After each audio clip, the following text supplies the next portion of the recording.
Madam வணக்கம். வணக்கம் sir, பள்ளி கல்வித்துறை சொல்லுங்க. மேடம் ஒரு டவுட். இப்போ பிரைவேட் ஸ்கூலுக்கு இந்த ஆண்டு நிதியாண்டு 25% ஆர்டிஐ பணம் அனுப்புறாங்க மேடம். ஆமா சார். 6ஆம் தேதி ஓப்பன் பண்றாங்க. ஓப்பன் பண்ணி பார்த்தா ஓப்பன் ஆக மாட்டேங்குது.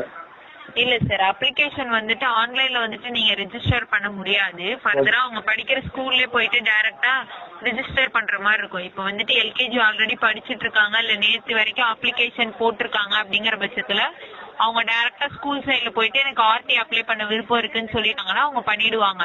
ஃபர்தரா நீங்க ப்ரௌசிங் சென்டர்லயோ இல்ல இ சேவை மையத்திலயோ நீங்க ஆன்லைன்லயோ போயிட்டு ரெஜிஸ்ட்ரேஷன் பண்ண முடியாது. ஓகே. அந்த பர்பஸ் இப்ப கிடையாதுங்க சார். ஓகேங்களா? ஓகே. சோ உங்க பையனுக்காக பண்றீங்களா பொண்ணுக்காக பண்றீங்களா? பொண்ணு மேடம். ஓகே. அவங்க ஆல்ரெடி எல்கேஜி ஜாயின் பண்ணிட்டாங்களா? அவங்க ஆல்ரெடி படிச்சிட்டு இருக்காங்க மேடம் பிரைவேட் ஸ்கூல்ல. ஓகே. பிரைவேட் ஸ்கூல்ல படிச்சிட்டு இருக்காங்கங்கிற பட்சத்துல 1 கிலோமீட்டர் அவையில தானே சார் இருக்கு. ஆர்டி அப்ளிகபிள் ஸ்கூல் தானே அது? ஆமாங்க மேடம். அப்படிங்கிற பட்சத்துல அவங்கள காண்டாக்ட் பண்ணுங்க. ஸ்கூல்ல போயிட்டு நாளைக்கு வந்துட்டு பிரின்சிபலையோ இல்ல வந்துட்டு ஹெச்எம்ஐயோ பார்த்துட்டு இந்த மாதிரி ஆர்டி அப்ளை பண்ண விருப்பம் இருக்குங்கிற மாதிரி இன்ஃபார்ம் பண்ணுங்க. ஓகே. ஓகேங்களா? அவங்க ஸ்கூல் சைட்ல ஃபர்தரா அப்டேட் பண்ணிடுவாங்க. உங்களுக்கு வந்துட்டு பாசிபிலிட்டிஸ் இருக்கு, எலிஜிபிள் இருக்குன்னா ஆர்டி கண்டிப்பா கிடைச்சிரும். நன்றி மேம்.